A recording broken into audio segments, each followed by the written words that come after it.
Straight ലൈനിലേക്ക് സ്വാഗതം.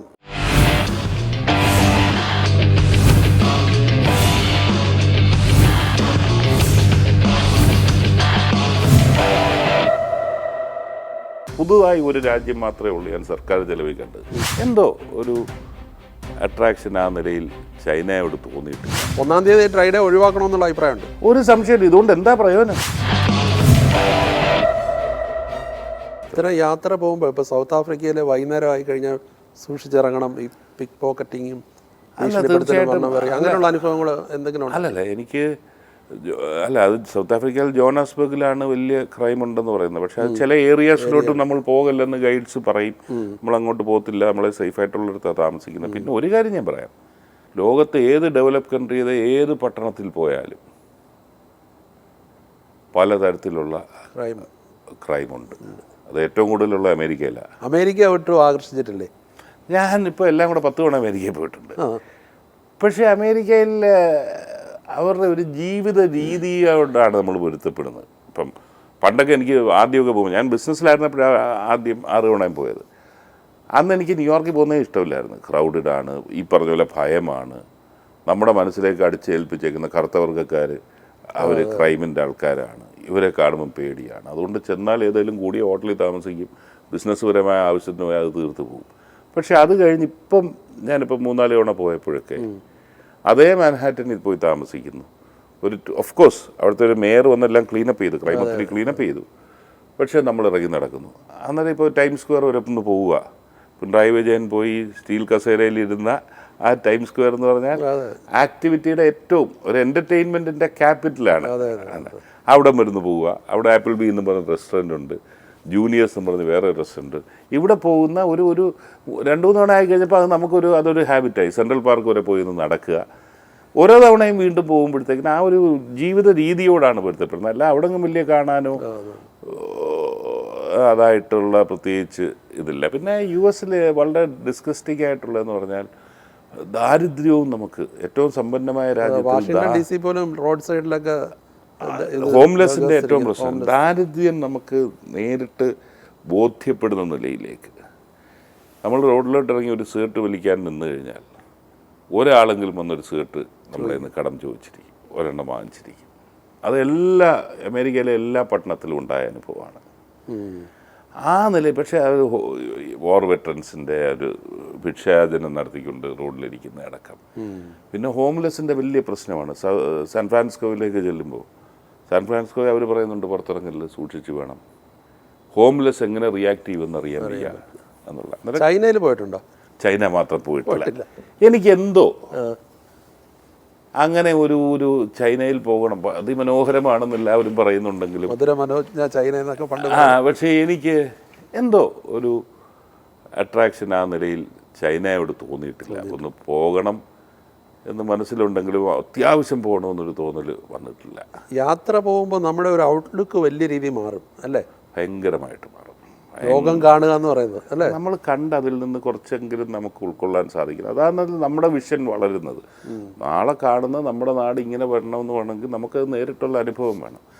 അതായത് എൻ്റെ ഏറ്റവും ഇഷ്ടപ്പെട്ട രാജ്യങ്ങൾ പറഞ്ഞപ്പോൾ എനിക്ക് ലോകത്തിലേക്ക് ഏറ്റവും ഇഷ്ടപ്പെട്ട, ഞാനൊരു 10-25 തവണ ബിസിനസ് ആവശ്യങ്ങൾക്ക് 25 തവണ എങ്കിലും പോയിട്ടുള്ള ഒരു രാജ്യമുണ്ട്, സ്പെയിൻ എന്ന് പറഞ്ഞാൽ. സ്പെയിൻ ഇതുപോലൊരു രാജ്യത്ത് ഞാൻ കണ്ടിട്ടില്ല. ഇപ്പം എനിക്കറിയില്ല. ഞാനിത് 86 മുതൽ 96 വരെയുള്ള 10 വർഷമാണ് ഏറ്റവും കൂടുതൽ സ്പെയിനിൽ പോയിട്ടുള്ളത്. അന്ന് ഉച്ചയ്ക്ക് 1 മണിക്ക് എല്ലാ ഓഫീസും അടയ്ക്കും. ഉറക്കത്തിനുള്ള സമയം. പിന്നെ 4 മണിക്കേ ഓഫീസുള്ളൂ. 4 മണി മുതൽ 7 മണി വരെ വീണ്ടും ഓഫീസ്. ഇടയ്ക്ക് ഇറങ്ങുമ്പോൾ 8 മണിയാവും. അതൊക്കെ അത് കഴിഞ്ഞാൽ നമ്മൾ ഇവിടുന്ന് ഒരു എക്സ്പോർട്ടർ ചെല്ലുമ്പോൾ അവർ നമ്മളെ ഡിന്നറിന് കൊണ്ടുപോകും. 8:30 കഴിഞ്ഞിട്ടേ ഡിന്നറിന് കൊണ്ടുപോകത്തുള്ളൂ. ആ ഡിന്നർ തീരുമ്പം 11-11:30 പിന്നെയാണ് അവർ നമ്മളെ കൊണ്ടുവന്ന് ഏതെങ്കിലും ഒരു ബാറിൽ പോകുന്നത് ഡ്രിങ്ക് കഴിക്കണമെന്ന് പറഞ്ഞാൽ അവിടുത്തെ ബാറുകൾ പലതും രാത്രി 11:30 തുറക്കത്തുള്ളൂ. അങ്ങനെ ഒരു ലൈഫ് സ്റ്റൈൽ. അന്നേരം ബാക്കി യൂറോപ്പിലും അമേരിക്കയിലൊക്കെ പോയി കഴിഞ്ഞാൽ വളരെ മെക്കാനിക്കലാണ്, യാന്ത്രികമായി വളരെ ഫാസ്റ്റ് ലൈഫാണെങ്കിൽ വളരെ ലക്ഷേർലി ആയിട്ടുള്ള ഒരു ലൈഫ് ഉള്ളത് അവിടെയാണ്. പിന്നെ ഭയങ്കര ഹെൽപ്ഫുൾ ആൾക്കാരാണ്. ഞാനും മറ്റൊരു എക്സ്പോർട്ടറും ഞങ്ങൾ 2 പേരും കൂടെ എന്നെ എപ്പോഴും ടേക്ക് കെയർ ചെയ്യാൻ അവിടെ എൻ്റെ ബയേഴ്സ് ഉണ്ടായിരുന്നു. ഒരു ദിവസം വേറെ ഒരു പെർട്ടിക്കുലർ ആളിനെ കാണാൻ പോയപ്പോഴത്തേക്കിന് ഞങ്ങൾ ആരും ടേക്ക് കെയർ ചെയ്യാനില്ല. അങ്ങനെ ഞങ്ങൾ രണ്ടുപേരും കൂടെ റെസ്റ്റോറൻറ്റ് പോയി. അന്നേരം എനിക്ക് ചെറിയ ചെറിയ വാക്ക് സ്പാനിഷിൽ അറിയാം, കമ്മ്യൂണിക്കേറ്റ് ചെയ്യാൻ അറിയാം. അങ്ങനെ ഒരു റെസ്റ്റോറൻറ്റിൽ പോയി. റെസ്റ്റോറൻറ്റിൽ ചെന്ന് അവർക്ക് ABCD അറിയില്ല ഇംഗ്ലീഷിൻ്റെ, നമുക്ക് കമ്മ്യൂണിക്കേറ്റ് ചെയ്യാൻ പറ്റുന്നില്ല. ആദ്യം എന്തോ ഒരു സാധനം അവർ കൊണ്ടുവരട്ടെ എന്ന് ഞാൻ നോക്കി ഒക്കെ പറഞ്ഞ് അവർ കൊണ്ടുവച്ച് നമുക്ക് ഇഷ്ടപ്പെട്ടില്ല. അവർ തിരിച്ചു കൊണ്ടുപോയി. രണ്ടാമത് അവർ വീണ്ടും ഒരു സാധനം കൊണ്ടുവന്ന്, ഈ പുഴുങ്ങിയ കൊഞ്ച്, വലിയ കൊഞ്ച് കൊണ്ടുവച്ച് നമുക്കത് കഴിക്കാൻ അന്ന് പറ്റത്തില്ലായിരുന്നു, ഇപ്പം പോയാൽ ഞാൻ കഴിക്കും. അന്നേരം അതും പിന്നെ ഒന്നും പറഞ്ഞില്ല. നമ്മുടെ മുഖഭാഗം കണ്ടുകൊണ്ട് അവരതും കൊണ്ടുപോയി. പിന്നെ ഒന്നും ചോദിച്ചില്ല, 2 ഓംലെറ്റ് ഉണ്ടാക്കി അവർ കൊണ്ടുവന്നു. ശരി. എന്നിട്ട് അവർ ബില്ല് വാങ്ങിച്ചില്ല. അത്ര അതാണ്. അന്നേരം അങ്ങനെ ഒരു അസാധ്യ ജനത. ഹോസ്പിറ്റാലിറ്റി അത്രത്തോളം. ഹോസ്പിറ്റാലിറ്റി അതാണ്, ഫ്രണ്ട്ലി ആണ്, അവർ റിലാക്സ്ഡ് ആണ്. ഇത് തന്നെ. ഇന്ത്യയിലേക്ക് വന്നാലോ നമ്മുടെ കേരളം, അതോ അതിനേക്കാട്ടിൽ ആകർഷകമായ സ്ഥലം ഇന്ത്യയിലുണ്ടോ? കേരളമാണ് ഇപ്പോൾ ലോകത്തിൻ്റെ ദൈവത്തിൻ്റെ സ്വന്തം നാടെന്നാണ് നമ്മൾ വിശേഷിപ്പിക്കുന്നത്. നമ്മളൊരു കാലഘട്ടത്തിൽ നമ്മൾ പ്രകൃതി അനുഗ്രഹിച്ച് തന്ന എല്ലാ ഘടകങ്ങളും ഉള്ളതാണ്. നമുക്ക് നമ്മുടെ പോലെ ഈ പറഞ്ഞ പോലെ ബീച്ച് ടൂറിസം മുതൽ ഹിൽ ടൂറിസം വരെ ഒട്ടും ദൂരമില്ലാതെ സഞ്ചരിക്കാവുന്നതാണ്. എൻ്റെ ഇടയ്ക്ക് ബാക്ക് വാട്ടർ ഉണ്ട്, കുട്ടനാട് പോലുള്ള ഇതുണ്ട്. എല്ലാം നമുക്ക് പ്രയോജനപ്പെടുത്താവുന്ന പ്രകൃതി അനുഗ്രഹിച്ച് തന്ന ഒരു സ്ഥലമാണ്. പക്ഷേ നമ്മളത് നശിപ്പിച്ചിരിക്കുന്നു. നമുക്ക് ടൂറിസത്തെക്കുറിച്ചൊരു കോൺസെപ്റ്റും നമുക്ക് ഇത്രയും കാലം ഉണ്ടായിട്ടില്ല. അതിൻ്റെയാണ് ബേസിക് കോൺസെപ്റ്റ്. നമ്മൾ ഹോസ്പിറ്റബിൾ ആയിരിക്കണം, നമ്മൾ ആതിഥേയരായി നിൽക്കുന്ന ഒരു കൾച്ചർ നമുക്ക് വേണം. ഇപ്പം റിസോർട്ടുകളിൽ ആളുകൾ വരുന്നു, റിസോർട്ടിൽ താമസിക്കുന്നു, പോകുന്നു, അത് എംപ്ലോയ്മെൻറ്റ് ജനറേറ്റ് ചെയ്യുന്നുണ്ടെന്നല്ലാതെ ബാക്കിയുള്ളിടത്തെ ടൂറിസം എന്താണ്? ഒരാൾ വന്നാലും ഒരു മുറിക്കകത്തിരിക്കുന്നില്ല. നമ്മൾ യൂറോപ്പിലേക്ക് പോവുകയാണെങ്കിൽ, അല്ലെങ്കിൽ ഏത് ടൂറിസ്റ്റ് ഡെസ്റ്റിനേഷനിലേക്ക് പോവുകയാണെങ്കിൽ മുറിക്കകത്ത് രാത്രി കിടക്കാൻ മാത്രമേ ഇരിക്കത്തുള്ളൂ. ബാക്കി മുഴുവൻ സമയം നമ്മൾ ഇറങ്ങി നടക്കുകയാണ്, സ്ഥലം കാണുകയാണ്, ഷോപ്പിംഗ് നടത്തുകയാണ്. അങ്ങനല്ലേ ഒരു എക്കോണമി കംപ്ലീറ്റ് മാറുന്നത്. പക്ഷേ കേരളത്തിലേക്ക് കൂടുതൽ ആൾക്കാർ വരുന്നുണ്ട്. ഇപ്പോൾ വീക്കെൻഡ് ടൂറിസം ആണ്. വീക്കെൻഡ് എല്ലാ റിസോർട്ടുകളും ഫുള്ളാണ്. കോവിഡിന് ശേഷം ഫുള്ളാണ്. ഡൊമസ്റ്റിക് ഇന്ത്യൻ പല സംസ്ഥാനങ്ങളിൽ നിന്ന് വരുന്നു, വിദേശത്തു നിന്ന് വരുന്നവരുടെയൊക്കെ എണ്ണം കൂടിയിട്ടുണ്ട്. പക്ഷേ വിദേശത്തുനിന്ന് വരുന്നത് നമ്മൾ ചുമ്മാ ഇരുന്ന് എണ്ണം കൂടിയെന്ന് പറഞ്ഞിട്ട് കാര്യമില്ല. ഇൻ്റർനാഷണൽ ടൂറിസം എന്താണെന്ന്, അതിൻ്റെ നമ്പേഴ്സ് എത്രയാണ് എന്ന് നോക്കിക്കഴിഞ്ഞാൽ അതിൻ്റെ ഒരു പോയിന്റ്, 1% പോലും കേരളത്തിലേക്ക് വരുന്നില്ല എന്നുള്ളതാണ്. കേരളത്തിൽ ഇഷ്ടപ്പെട്ട ഒരു ഹാങ് ഔട്ട് അല്ലെങ്കിൽ ഒരു അങ്ങനെയുള്ള ഒരു സ്ഥലമുണ്ടോ? അല്ല, കേരളത്തിൽ ഞാൻ പറഞ്ഞില്ലേ, കേരളത്തിൽ ഒരു ടൂറിസ്റ്റായി പോകാൻ എനിക്ക് ഒത്തിരി ലിമിറ്റേഷൻസ് ഉണ്ടല്ലോ, പ്രത്യേകിച്ച് പൊതുപ്രവർത്തകൻ എന്നുള്ള നിലയിൽ. ടൂറിസ്റ്റ് ഏറ്റവും ഇഷ്ടമുള്ളൊരു സ്ഥലം?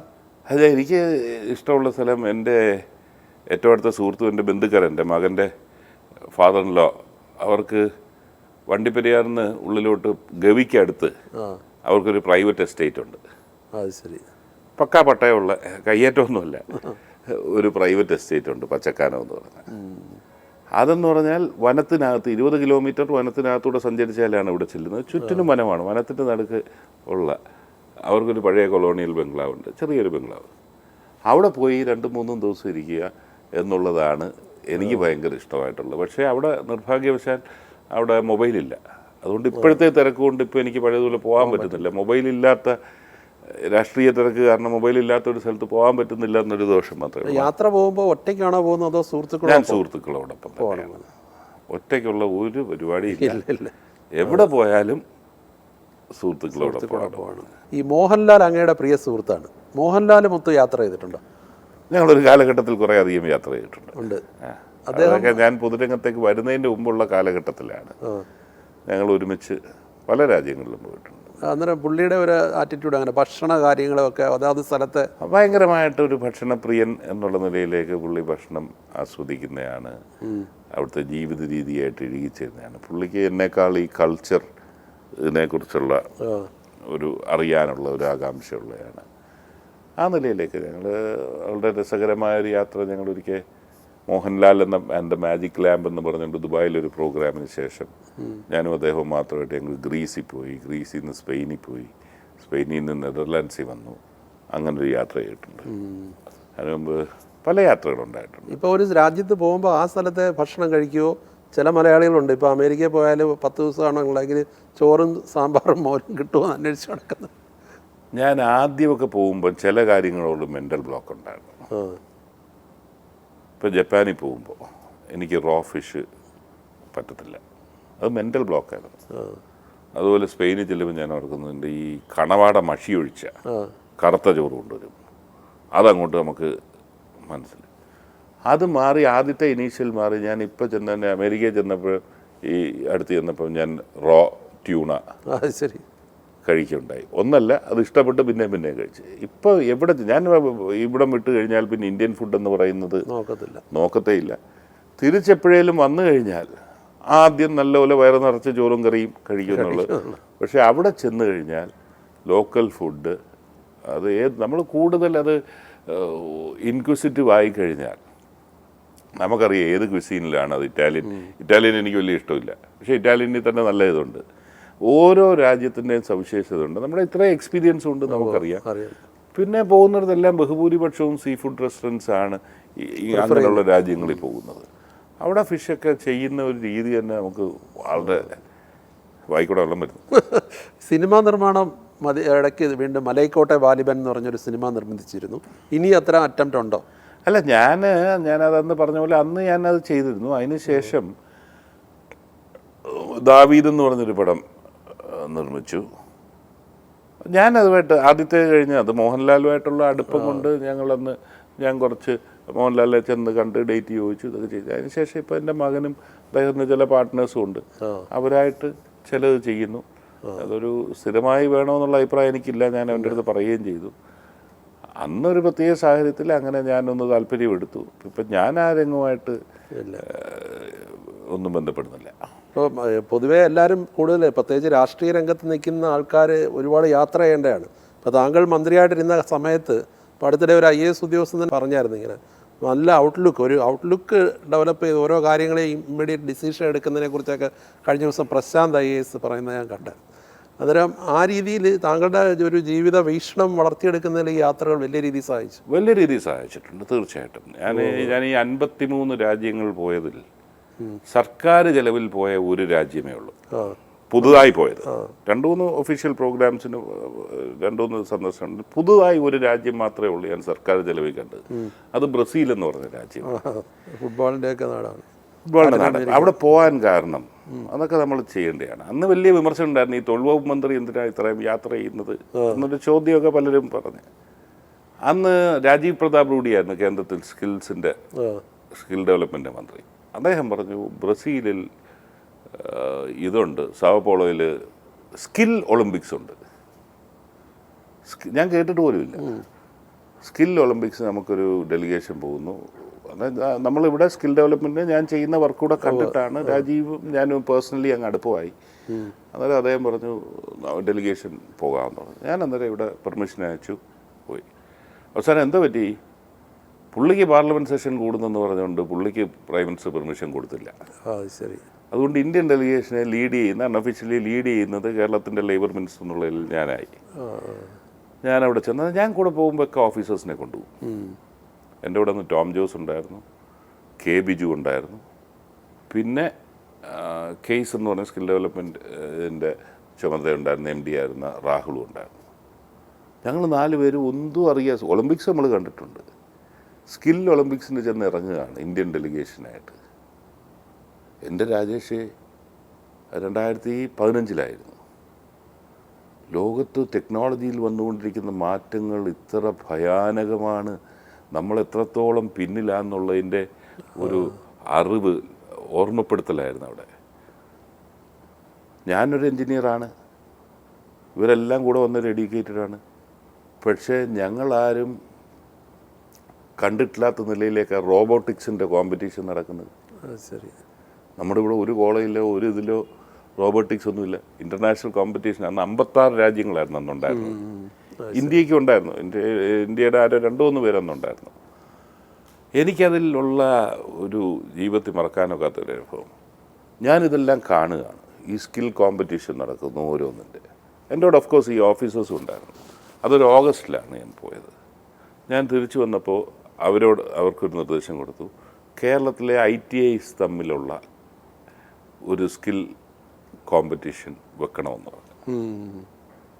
ഞാനൊരു നിർദ്ദേശം കൊടുത്തു, കേരളത്തിൽ നമുക്കൊരു സ്കില്ലിൻ്റെ ഒരു കോമ്പറ്റീഷനാണ്. യു വോണ്ട് ബിലീവ്, അത് എംപ്ലോയ്മെൻറ്റ് ഡിപ്പാർട്ട്മെൻറ്റിനെയാണ് അവർ ഏൽപ്പിച്ചത്. ശരി. ഈ തലപ്പത്തുള്ളവരല്ല കണ്ടിട്ടുള്ളൂ. നമ്മൾ ഗൈഡ് ചെയ്താൽ അത്ഭുതങ്ങൾ നടക്കുമെന്നുള്ളതിൻ്റെ തെളിവാണ്. 6 മാസം വേണ്ടി വന്നില്ല എംപ്ലോയ്മെൻറ്റ് ഡിപ്പാർട്ട്മെൻറ്റ് ഏറ്റവും മികച്ച നിലയിലേക്ക് തിരുവനന്തപുരത്ത് വെച്ച് സ്കില്ലിൻ്റെ കോമ്പറ്റീഷൻ ഫസ്റ്റ് ഇൻ ഇന്ത്യ നമ്മുടെ ഡിപ്പാർട്ട്മെൻറ്റ് നടത്തി. അവിടെ റോബോട്ടിക്സ് അവർ വെച്ചു. നമ്മൾ ഒരു ITI ഇല്ല. കോഴിക്കോട് നിന്നുള്ള സ്കൂളിൽ പഠിക്കുന്ന 2 പിള്ളേർ അതിൽ പാർട്ടിസിപ്പേറ്റ് ചെയ്തു. അവർ കമ്പ്യൂട്ടറിലൊക്കെ നോക്കി പഠിച്ചാണല്ല, ഇവിടെ പഠിപ്പിക്കുന്നതല്ല. അവരതിൽ പാർട്ടിസിപ്പേറ്റ് ചെയ്തു. അവർക്ക് ഞാൻ പ്രത്യേക അവാർഡും അവർക്കൊരു അപ്രീസിയേഷൻ ഇത് കൊടുത്തു. പിന്നെ നമ്മളിത് നമ്മൾ പോയി കാണുന്ന വെച്ചുകൊണ്ട് ആ മാറ്റങ്ങൾ ഉൾക്കൊള്ളുക. എംപ്ലോയ്മെന്റ് ഡിപ്പാർട്ട്മെന്റ് എന്ന് പറഞ്ഞാൽ ഒന്നിനും കൊള്ളാത്ത ഒരു ഡിപ്പാർട്ട്മെന്റ്, ഒരു ജോലിയും ചെയ്യാത്ത എന്നുള്ള കാഴ്ചപ്പാടിൽ വ്യത്യസ്തമായി ഞാൻ അത്ഭുതപ്പെട്ടു പോയി. എനിക്ക് സംശയം ഉണ്ടായിരുന്നു അവരെ കൊണ്ട് പറ്റുമെന്ന്. പക്ഷേ ഈ വന്ന് കണ്ട ഓഫീസേഴ്സിൻ്റെ അവരത് എക്സ്പ്ലെയിൻ ചെയ്ത് കൊടുത്ത് ഇങ്ങനെ വേണം എക്സ്പ്ലെയിൻ ചെയ്ത് കൊടുത്ത് അവർ ഉൾക്കൊണ്ടു അതിഗംഭീരമായിട്ടുള്ള ഒരു പരിപാടിയാണ് അന്ന് തിരുവനന്തപുരത്ത് നടത്തിയത്. ഇതുവരെ പോകാത്ത ഇനിയും പോകാൻ ആഗ്രഹിക്കുന്ന ഏതെങ്കിലും രാജ്യമുണ്ടോ?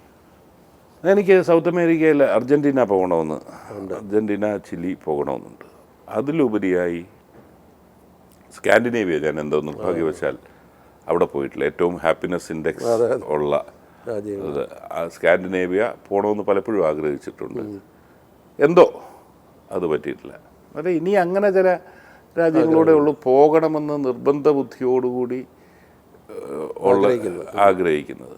പിന്നെ ഈയിടെ ഞാൻ കേട്ടത് ഈ സെൻട്രൽ ഏഷ്യ, കസഖസ്ഥാൻ, ഉസ്ബെക്കിസ്ഥാൻ, അവിടെ ടൂറിസം കൂടുന്നുണ്ട്. അവിടെ എൻ്റെ ഒരു ഫ്രണ്ട് പോയിട്ട് വന്നു. അവിടെയൊക്കെ കിട്ടുന്ന ഫ്രൂട്ട്സിൻ്റെ ക്വാളിറ്റി, ഡ്രൈ ഫ്രൂട്ട്സ് ആണെങ്കിലും അല്ലാത്തുള്ള ഫ്രഷ് ഫ്രൂട്ട്സ് ആണെങ്കിലും അതിനെക്കുറിച്ചൊക്കെ പറഞ്ഞപ്പോഴത്തേക്കിനൊന്ന് സന്ദർശിക്കണം എന്നൊരാഗ്രഹം ഈയിടെയായിട്ട് മനസ്സിൽ വന്നിട്ടുണ്ട്. ഇപ്പം ഇനി നിയമസഭാ തെരഞ്ഞെടുപ്പിന് വളരെ കുറച്ച് മാസങ്ങളേ ഉള്ളൂ. 10 മാസം കഷ്ടിച്ച്. പത്തില്ല, അത് വളരെ കുറഞ്ഞ്. അന്നേരം അടുത്ത തെരഞ്ഞെടുപ്പിൽ മത്സരിക്കില്ലേ? പാർട്ടിയാണ് തീരുമാനിക്കേണ്ടത്. പാർട്ടി മത്സരിക്കണമെന്നുള്ള നിലയിലേക്കാണ്. ചവറയിൽ തന്നെ ആയിരിക്കുമോ മത്സരിക്കുന്നെങ്കിൽ? അതും പാർട്ടിയാണല്ലോ തീരുമാനിക്കുന്നത്. പക്ഷേ ഞാൻ പാർട്ടി ഒരു കാര്യം അറിയിച്ചിട്ടുണ്ട്. ഞാൻ മത്സരിക്കുവാണെങ്കിൽ എനിക്ക് ചവറയിൽ മത്സരിക്കണം എന്നാണ് പാർട്ടി അറിയിച്ചിരിക്കുന്നത്. ഈ തെരഞ്ഞെടുപ്പ് തീരുമാനം പാർട്ടിക്ക് എടുക്കുന്നത്. UDFൻ്റെ സാധ്യത എത്രമാത്രമുണ്ട്? പ്രത്യേകിച്ചും കോൺഗ്രസിനുള്ളിലുള്ള ഈ നേതാക്കൾ തമ്മിലുള്ള കലഹം ഒരനുകൂല സാഹചര്യം ഇല്ലാതാക്കും. മറുഭാഗത്ത് LDF അവരുടെ ഭരണ തുടർച്ചയെന്നുള്ളത് വളരെ ശക്തമായി മുന്നോട്ട് പോകുന്നുണ്ട്.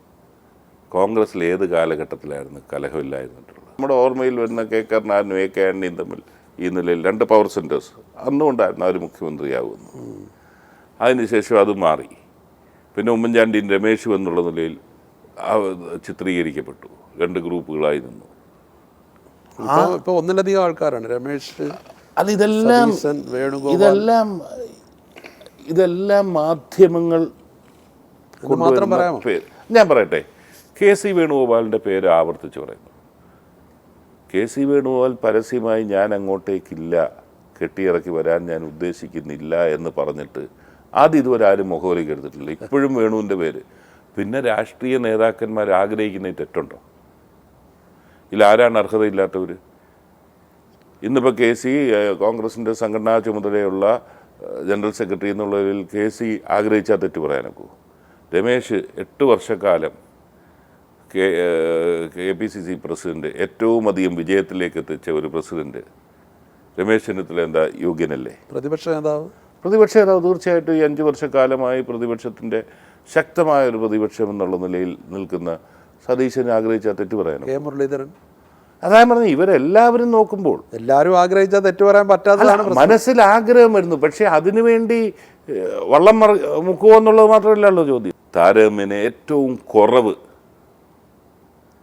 ഉള്ള ഈ അഭിപ്രായ വ്യത്യാസമുള്ളത് ഈ കാലഘട്ടമാണെന്ന് 25 വർഷം അവരോടൊപ്പം നിന്ന ആളെന്നുള്ളതിൽ എനിക്ക് പറയാൻ സാധിക്കും. ആര് മുഖ്യമന്ത്രിയാകും എന്നുള്ള കാര്യത്തിൽ അതെല്ലാ കാലത്തും ഭൂരിപക്ഷം കിട്ടിയാൽ അതെല്ലാ കാലത്തും ഉണ്ടായിരുന്നല്ലോ. ജയസാധ്യതയുണ്ട് UDFന്. ഒരു തർക്കവും എന്നെ സംബന്ധിച്ചിടത്തോളം UDF തിരിച്ചു വരും 100%. 100%. ഇപ്പം ഈ പറയുന്ന എന്തുകൊണ്ടാണ് ആൾക്കാർ അത്രത്തോളം ഈ ഗവൺമെൻറ്റിനെ വെറുത്തിരിക്കുന്നതുകൊണ്ടാണ് ചോദിക്കുന്നത്. ഇവന്മാർ തമ്മിലടിച്ച് നശിപ്പിക്കൂ എന്ന് പറഞ്ഞാൽ അപ്പുറത്ത് കൊള്ളാമെന്നല്ല പറയുന്നത്. ഈ തമ്മിലടി എന്നുള്ളത് മാധ്യമങ്ങൾ വഴി ആൾക്കാരുടെ മനസ്സിലങ്ങ് സ്ഥാപിച്ചു കോൺഗ്രസ് തമ്മിലടിയാണ്.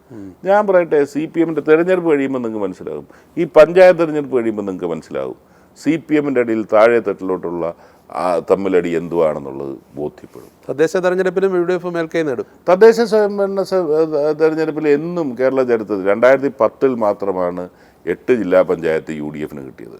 അല്ലെങ്കിൽ എപ്പോഴും ഒരു 55% സീറ്റ്, 55 മുതൽ 60% സീറ്റ് LDF-നാണ് കിട്ടിക്കൊണ്ടിരിക്കുന്നത്. ഇത്തവണ അതിനും മാറ്റം ഉണ്ടാകും, ഒരു തർക്കവും കാര്യത്തിൽ. BJP-യുടെ വളർച്ച എങ്ങനെ നോക്കി കാണുന്നു? BJP-യുടെ നമുക്കൊക്കെ ആശങ്ക ഉണ്ടാക്കുന്ന വളർച്ച തന്നെയാണ് 2014 ശേഷം മോഡി അധികാരത്തിൽ വന്നതിന് ശേഷം നടന്നത്. കേരളത്തിൽ അതന്നെ, കേരളത്തിൽ മോഡി ഡൽഹിയിൽ അധികാരത്തിൽ വന്നതിന് ശേഷമാണ് കേരളത്തിൽ ഈ നിലയിലേക്കുള്ള ഒരു വളർച്ച ഉണ്ടായത്. അത് ആശങ്കപ്പെടുത്തുന്നതാണ്. പക്ഷേ ഒരു കാര്യമുണ്ടല്ലോ, ഞാൻ തെരഞ്ഞെടുപ്പ് അനലൈസ് ചെയ്തപ്പം പാർലമെൻറ്റ് തെരഞ്ഞെടുപ്പ് കിട്ടുന്നതിനേക്കാൾ ഒരു 5% കുറവേ അസംബ്ലി തെരഞ്ഞെടുപ്പിൽ അവർക്ക് വോട്ട് കിട്ടത്തുള്ളൂ. കാരണം BJP-ക്ക് വോട്ട് ചെയ്യുന്നവർക്കറിയാം ഇവിടെ ഇപ്പോൾ കാര്യമില്ലെന്ന്. അസംബ്ലി തെരഞ്ഞെടുപ്പിൽ അത് ചെയ്യുന്നത് ആർക്കാണ് പ്രയോജനപ്പെടുന്നത്? ഈ തെരഞ്ഞെടുപ്പ് വരുന്നു, ഈ തെരഞ്ഞെടുപ്പിൽ ഞാൻ പറയുന്നു BJP ഇപ്പോൾ വളരെ വ്യക്തമല്ലേ, ഇത്രയും ശബരിമല ഒരു വിഷയം വന്നിട്ട് പോലും ഒരു നെയിം സേക്ക് ഉണ്ടെന്ന് കാണിക്കാൻ എന്നല്ലാതെ BJP-യുടെ എന്തെങ്കിലും നെക്സസ് ഉണ്ടെന്നാണോ LDF? അല്ല, ഞാൻ ചോദിച്ചത് ഇതിനൊന്ന് ആലോചിച്ച് നോക്ക്, രാഷ്ട്രീയമായി നോക്ക്. BJP-യുടെ സംഘടനാ ശേഷിക്ക് അനുസരിച്ചുള്ള ഒരു പ്രക്ഷോഭം ഈ ഇത്രയും വലിയ ഒരു ആക്ഷേപം നിലനിൽക്കുമ്പോൾ ചെയ്യുന്നുണ്ടോ? അവരെ പ്രതിഷേധം ഇന്നിപ്പോൾ നമ്മൾ സംസാരിക്കുന്ന ദിവസം കേരളത്തിൽ എല്ലായിടത്തും മാർച്ചും ഒക്കെ ഉണ്ട്. അല്ല, ഇന്നലെയാണ് തിരുവനന്തപുരം പട്ടണത്തിൽ ഇവരും തമ്മിൽ അന്തർധാരയുണ്ടോ CPM? അത് ഞാൻ പറഞ്ഞതൊന്ന് കംപ്ലീറ്റ് ചെയ്യട്ടെ. ഇത് നിർബന്ധിതമാകുകയാണ്, ഇനി മാറിയിരിക്കാനൊക്കാത്തത് കൊണ്ട് കാണിച്ചു കൂട്ടുന്നു എന്നുള്ളൊരു അപ്പുറത്തേക്ക് ഒന്നും ഈ വിഷയത്തിൽ ഇല്ല. ദ്വാരപാലക ശില്പങ്ങളുടെ നഷ്ടത്തെ തുടർന്ന് നമുക്കറിയാവുന്ന BJP ആണെങ്കിൽ, അവരുടെ സംഘടനാശേഷിയാണെങ്കിൽ അവർ കേരളത്തിൽ ഏതറ്റം വരെയും UDF ഒന്നും ഒരിക്കലും അങ്ങനെ സമരം ചെയ്യുന്നവരല്ല. ഇവർക്കത് ചെയ്യാൻ പറ്റുന്നതാണ്, ചെയ്യുന്നില്ല. ഞാൻ പറഞ്ഞു വന്നത്, ഇപ്പോൾ ഈ സാഹചര്യത്തിൽ BJP-ക്ക് വോട്ട് ചെയ്യുന്നവർ ചിന്തിക്കുന്ന ഒരു കാര്യമുണ്ട്. ഞങ്ങൾ BJP-ക്ക് വോട്ട് ചെയ്താൽ പിണറായി വിരുദ്ധ വോട്ടുകൾ ഭിന്നിക്കുകയാണ് ചെയ്യുന്നത്. അത് സഹായിക്കുന്ന പിണറായി വിജയനെയാണ്. പിണറായി വിരുദ്ധ വോട്ടുകളുടെ ഭിന്നിപ്പാണ് BJP ഇങ്ങനെ നിർത്തി ചെയ്യുന്നത്. അതായത് ഒരു അവന് വോട്ട് ചെയ്യാൻ തയ്യാറെടുക്കുന്നവരുടെ ചിന്ത പോകേണ്ടത് ഇതിൻ്റെ ബെനിഫിഷ്യറി ആയിട്ട് പിണറായി വിജയനാണോ വരേണ്ടതെന്നുള്ളതാണ്. ഒരു തവണയോടെ പിണറായി വിജയൻ LDF ഗവൺമെൻറ് കേരളത്തിൽ വന്നാൽ സ്റ്റാലിൻ്റെ കാലഘട്ടത്തിലെ റഷ്യ പോലെ കുറച്ച് പേരുടെ നിയന്ത്രണത്തിൽ പോകും. ഇപ്പോൾ രണ്ടാമത് വന്നതിൻ്റെ ആണല്ലോ അവർക്ക് ഇത്രയും ഈ തകർച്ച CPM നേരിടുന്നത്. ഒന്നുകൂടെ വന്നാൽ എന്തായിരിക്കും സ്ഥിതി? RSP UDF തന്നെ തുടരും, വേറെ എന്താ സംശയം? മുന്നണി മാറ്റമൊന്നും ആലോചിക്കുന്നത് അങ്ങനെ ഏകീകരിക്കാനായിട്ടുള്ള നോട്ടോ അപ്പുറത്തൊക്കെ കുറച്ച് ചിന്നിച്ചിത്രയൊക്കെ ആരുമില്ലല്ലോ.